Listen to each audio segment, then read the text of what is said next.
প্রিয় শিক্ষার্থীবৃন্দ, BBA honours accounting তৃতীয় বর্ষ অডিট অ্যান্ড অ্যাসুরেন্স বিষয়ের চতুর্থ অধ্যায় নিরীক্ষকের আইনগত দায়। এই অধ্যায়ে আমরা পড়ব নিরীক্ষকের আইনগত দায় কি, নিরীক্ষা পেশার আইনগত পরিবেশ এবং নিরীক্ষকের দায়ের প্রকৃতি। প্রথমেই আসো নিরীক্ষকের দায় কি। যখন অন্য পক্ষগুলো মনে করেন যে নিরীক্ষা তার উপযুক্ত গুণাগুণ সম্পন্ন মানসম্মত অবস্থান রক্ষা করেননি এবং নৈতিক অবস্থান ধরে রাখতে ব্যর্থ হয়েছেন, তখন নিরীক্ষকের গ্রহণযোগ্য পদক্ষেপ, আইনগত বাধ্যবাধকতা এবং এর ফলাফল অত্র পেশায় কী ধরনের প্রভাব বিস্তার করে এখানে তার বর্ণনা করা হয়েছে। এখানে আরও বর্ণিত হয়েছে পেশাগত দায়িত্ব পালনের মাঝে কিভাবে একজন নিরীক্ষকের দায়বদ্ধতা বৃদ্ধি পায়, কিভাবে পেশাগত সেবা প্রদান করতে গিয়ে নিরীক্ষক দায়বদ্ধতার সম্মুখীন হন। নিরীক্ষকের আইনগত দায়বদ্ধতার বিভিন্ন দিক রয়েছে, যার সামষ্টিক একসঙ্গে বলা হয় আইনগত পরিবেশ। এবার আসো নিরীক্ষকের আইনগত পরিবেশ কি। ইদানিংকালে লক্ষ্য করা যাচ্ছে যে নিরীক্ষা পেশার বিরুদ্ধে বেশ কিছু মামলা আশঙ্কাজনক হারে বেড়ে গেছে। বাস্তবে যা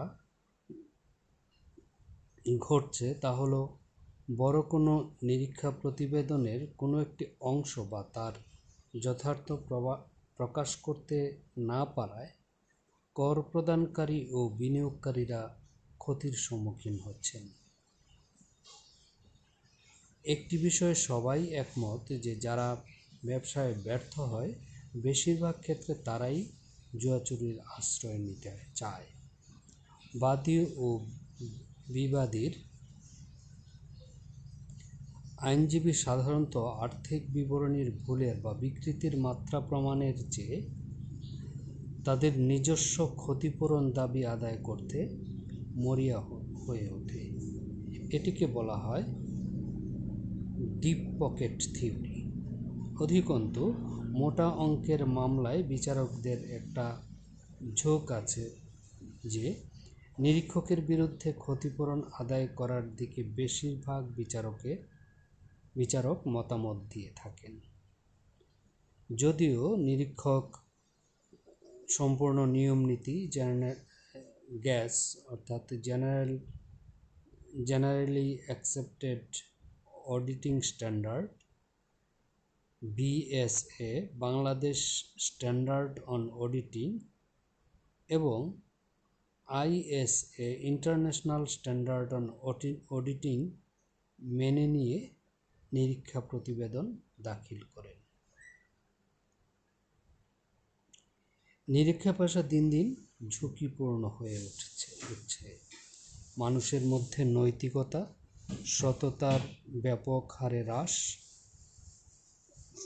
হ্রাস পাওয়ায় নিরীক্ষক তার কাজের নমুনার মাঝে হয়তো তার সঠিকতা খুঁজে পান না।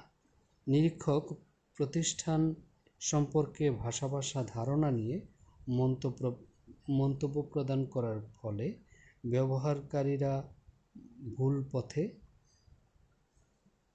ধাবিত হচ্ছে এবং এর ফলে বড় বড় আর্থিক অনিয়ম ধামাচাপা পড়ে যায়।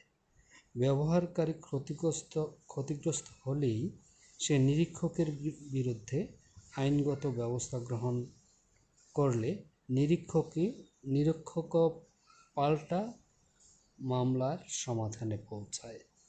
তবে এর মাঝের সময়ে যথেষ্ট আর্থিক ক্ষতি দুপক্ষেরই হয়ে থাকে। নিরীক্ষা পেশায় মামলা মোকদ্দমার সংখ্যা অন্যান্য পেশার মতো খুব বেশি নয়, তবে নিরীক্ষকদের বুঝতে হবে যে তাদের উপর যে মহান দায়িত্ব অর্পিত হয়েছে, দেশ ও জাতি তা ভালোভাবে পালন করার সাথে সাথে এ পেশায় সম্মান বৃদ্ধির মাধ্যমে আরও লোকবল নিয়োগের মাধ্যমে পুরা নিরীক্ষা কার্যক্রমকে সুশৃঙ্খল করা যেতে পারে।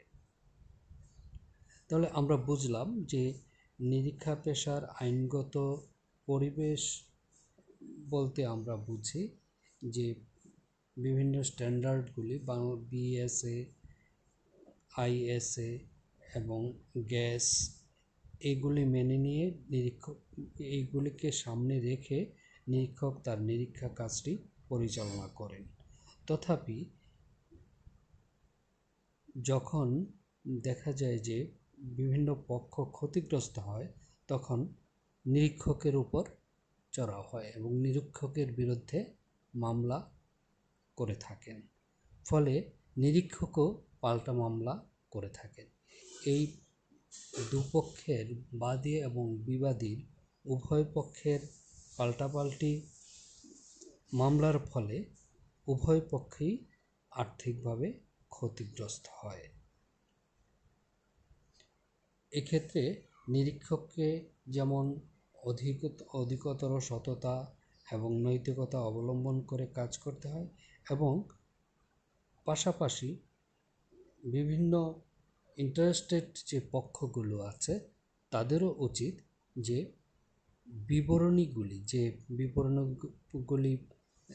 নিরীক্ষককে দেওয়া হয়, সেই বিবরণীগুলি যেন নির্ভুল হয় এবং সেখানে যেন কোনো প্রকার দুর্বলতা না থাকে। এই দুর্বলতা ফাঁক নিয়ে বিভিন্ন প্রতিষ্ঠানের বিভিন্ন পক্ষ হয়তো অনৈতিকভাবে লাভবান হয়ে থাকেন, ফলে প্রতিষ্ঠান এবং নিরীক্ষক উভয়ই এর জন্য মাশুল গুনতে হয়। এই গেল আমাদের নিরীক্ষা পেশার আইনগত পরিবেশ। এবার আসো নিরীক্ষকের দায়ের প্রকৃতি। নিরীক্ষকের দায়কে আমরা মোটামুটি দুই ভাগে ভাগ করতে পারি। একটি হলো দেওয়ানি দায় আর একটি ফৌজদারি দায়। দেওয়ানি দায়কে আবার আমরা দুই ভাগে ভাগ করতে পারি: কর্তব্যে অবহেলাজনিত দায় এবং বৈধ ক্ষমতার অপব্যবহার বা বিশ্বাস ভঙ্গের জন্য দায়। এই দুই ভাগে দেওয়ানি দায়কে আমরা ভাগ করতে পারি। দেওয়ানি দায় বলতে আমরা যে সমস্ত দায় শুধুমাত্র এভিডেন্সের মাধ্যমে তৈরি হয় এবং দেওয়ানি আদালতে এর নিষ্পত্তি হয়, সেগুলিকেই আমরা দেওয়ানি দায় বলছি। এবং ফৌজদারি দায় আমরা জানি যে ফৌজদারি দায় বলতে আমরা ক্রিমিনাল অ্যাক্টিভিটিসকে বুঝে থাকি, যেখানে নিরীক্ষক বিভিন্ন পক্ষের সাথে যোগসাজশে অনৈতিক কাজ করে থাকেন বা করেন বলে মনে করেন, সেই দায়গুলি হলো ফৌজদারি দায়। এখন আসো দেওয়ানি দায়ের কর্তব্য অবহেলাজনিত দায়। নিরীক্ষককে তার মক্কেলের পক্ষ হয়ে প্রতিনিধি হিসাবে কাজ করতে হয়। তিনি তার কাজে যুক্তিসঙ্গত যত্ন, নৈপুণ্য এবং বুদ্ধিমত্তা প্রয়োগ করবেন, এটাই স্বাভাবিক। কিন্তু তিনি যদি এসব কর্তব্য সম্পাদনে কোনো প্রকার অবহেলা করেন এবং এই অবহেলার জন্য যদি নিয়োগকর্তা ক্ষতিগ্রস্ত হন, তবে উপযুক্ত ক্ষতিপূরণের জন্য নিরীক্ষককে দায়ী করা যাবে। তবে নিয়োগকর্তাকে সুষ্ঠুভাবে প্রমাণ করতে হবে যে নিরীক্ষক কর্তব্যে অবহেলা করেছেন এবং এর ফলে শেয়ার মালিকগণ ক্ষতিগ্রস্ত হয়েছেন। এছাড়া কর্তব্য অবহেলার দায় প্রতিষ্ঠিত করতে হলে প্রতিটি ক্ষেত্রে বিশেষ অবস্থা অনুযায়ী কোম্পানি আইন ও অন্যান্য প্রাসঙ্গিক আইন বিধান ও নিরীক্ষা বিষয়ক বিভিন্ন মামলার রায় যাচাই করে নিতে হবে। তাহলে নিরীক্ষককে কর্তব্য অবহেলার কারণে তখনই দায়বদ্ধ করা যাবে যদি প্রমাণ করা যায় যে নিরীক্ষক তার যুক্তিসঙ্গত যত্ন এবং নৈপুণ্যতা এবং তার ন্যায়নিষ্ঠা নৈতিকতার সাথে কাজ করেননি। এটি প্রমাণ করতে হবে নিয়োগকর্তাকে। তবেই দেওয়ানি দায়ে তাকে কর্তব্য অবহেলাজনিত দায়ে অভিযুক্ত করা যাবে এবং তার বিরুদ্ধে দেওয়ানি আদালত জরিমানা ধার্য করতে পারে। তারপরে আসো বৈধ ক্ষমতার অপব্যবহার, বিশ্বাসভঙ্গের দায়। নিয়োগকর্তা বিশ্বাস করে নিরীক্ষা বিষয়ক সার্বিক দায়িত্ব পালন করে থাকেন নিরীক্ষক। যে দায়িত্ব পালন করতে গিয়ে নিরীক্ষক যদি প্রাপ্ত ক্ষমতার অপব্যবহার করেন তখন নিয়োগকর্তার বিশ্বাস ভঙ্গ করেন, তবে তিনি বৈধ ক্ষমতার অপব্যবহারজনিত বা বিশ্বাসভঙ্গের দায়ে দোষী সাব্যস্ত হবেন।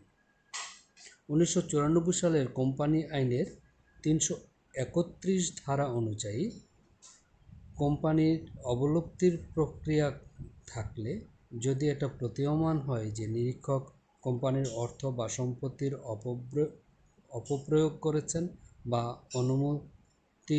অনুমতি ব্যতীত নিজের দখলে রেখেছেন অথবা এসব কারণে দায়ী অথবা জবাবদিহির সম্মুখীন হয়েছেন অথবা বৈধ কাজ অবৈধভাবে সম্পাদন বা বিশ্বাসভঙ্গের জন্য দোষী সাব্যস্ত হয়েছেন, তবে এই অন্যায়ের জন্য তার বিরুদ্ধে ক্ষতিপূরণের মামলা করতে পারেন। তাহলে নিয়োগকর্তাকে প্রমাণ করতে হবে যিনি তাকে বিশ্বাস করে যে দায়িত্ব দেওয়া হয়েছে সে দায়িত্বটি সে ইচ্ছাকৃতভাবে অপব্যবহার করেছেন কিংবা যথাযথ পালন করেন নাই, তাহলেই তাকে বিশ্বাসভঙ্গের দায়ে দোষী সাব্যস্ত করা যাবে। তারপরে আসো ফৌজদারি দায়। ফৌজদারি দায়ের 5টি ধারায় তার বিরুদ্ধে কী ধরনের দণ্ড হতে পারে তা উল্লেখ করা হয়েছে। 203 ধারা, 219 ধারা, 333 ধারা, 334 ধারা এবং 397 ধারা। 203 ধারায় বলা হয়েছে যে কোনো প্রতিবেদন দ্বারা রাষ্ট্রের যদি প্রতীয়মান হয় যে কোনো ব্যক্তি ফৌজদারি আদালতে কোনো দণ্ডনীয় অপরাধ করেছেন, তবে রাষ্ট্র সে অপরাধের জন্য কোম্পানির কর্মকর্তা হিসাবে নিরীক্ষককেও জড়িত করে মামলা করতে পারে। 319 ধারায় বলা হয়েছে যে কোম্পানি আইনের 213 এবং 215 ধারার বিধান অনুযায়ী ব্যতি রেখে বিভিন্নভাবে নিরীক্ষকের কোনো প্রতিবেদন প্রণীত বা কোনো দলিল স্বাক্ষরিত বা প্রমাণীকৃত হলে উক্ত নিরীক্ষক এবং অন্য কোনো ব্যক্তি যদি থাকেন যিনি উক্ত প্রতিবেদনে ইচ্ছাকৃতভাবে স্বাক্ষর করেন এবং উক্ত দলিল স্বাক্ষর ও প্রমাণীকৃত করেন, তিনিও অনধিক 1000 টাকা পর্যন্ত অর্থদণ্ডে দণ্ডিত হবেন। 333 ধারায় বলা হয়েছে আদালতের সরাসরি তত্ত্বাবধানে কোম্পানির অবসায়নকালে যদি কোনো অপরাধ নিরীক্ষক করেন তবে আদালত নিজে কোম্পানির অন্যান্য কর্মকর্তা সহ নিরীক্ষকের বিরুদ্ধেও অভিযোগ দায়ের করতে পারে। তারপরে আসো 334 ধারা। 334 ধারায় বলা হয়েছে, কোম্পানি আইনের অধীনে কোম্পানির অবসায়নে বা তৎসংক্রান্ত কোনো ব্যাপারে অথবা এ আইনের বিধান অনুযায়ী উত্থাপিত অন্য কোনো ব্যাপারে কোনো ব্যক্তি যদি এ আইনের দ্বারা অনুমোদিত পন্থায় শপথ গ্রহণ পূর্বক সাক্ষ্যদানের সময় বা এফিডেভিট করার সময় বা জবানবন্দিতে অথবা ঘোষণার অথবা সৎ বিশ্বাসমূলক নিশ্চিত ঘোষণা ইচ্ছাকৃতভাবে মিথ্যা সাক্ষ্য এবং বিবৃতি দেন, তবে তিনি অনধিক 7 বছর কারাদণ্ডে দণ্ডিত হবেন এবং অতিরিক্ত দণ্ডস্বরূপ অর্থদণ্ডে দণ্ডিত হবেন এবং নিরীক্ষকও এই ধারার আওতাধীন হবেন। 397 ধারায় বলা হয়েছে, যদি কোনো ব্যক্তি এ আইনের আওতায় আবশ্যকীয় অথবা এ আইনের কোনো বিধান উদ্দেশ্য পূরণের নিমিত্তে প্রণীত কোনো বিবরণী, যেমন উদ্ধৃতপত্র, প্রতিবেদন, বিবৃতি বা অন্য কোনো দলিলে কোনো গুরুত্বপূর্ণ বিষয় ইচ্ছাকৃতভাবে কোনো বিবরণ বিকৃত তথ্য দেন যা তিনি মিথ্যা বলে জানতেন, তবে তিনি অনধিক 5 বছর কারাদণ্ডে দণ্ডিত হবেন এবং তৎসহ অর্থদণ্ডেও দণ্ডিত হতে পারেন। তাহলে এখানে ফৌজদারি দায়ে জরিমানা সহ অর্থদণ্ডেরও জরিমানা সহ কারাদণ্ডের বিধান রয়েছে, কিন্তু দেওয়ানি দায়ে জরিমানা করা যাবে কিন্তু কোনো কারাদণ্ড দেয়া যাবে না। তাহলে আমরা বুঝতে পারলাম যে নিরীক্ষকের দায়ের প্রকৃতি মোটামুটি আমরা প্রাথমিকভাবে 2 ভাগে ভাগ করতে পারি, দেওয়ানি দায় এবং ফৌজদারি দায়। দেওয়ানি দায়কে আবার আমরা 2 ভাগে ভাগ করতে পারি, কর্তব্যে অবহেলাজনিত দায় এবং বিশ্বাস ভঙ্গের জন্য দায়। আর ফৌজদারি দায়কে কয়েকটি ধারায় বর্ণনা করা হয়েছে। ধারাগুলি হলো 203 ধারা, 219 ধারা, 333 ধারা এবং 334 ধারা এবং সর্বশেষ হলো 397 ধারা। তাহলে আজকে এ পর্যন্তই থাক। কথা হবে পরবর্তী ভিডিওতে। সে পর্যন্ত ভালো থাকো, সুস্থ থাকো এবং বাসাতেই থাকো। ধন্যবাদ সবাই।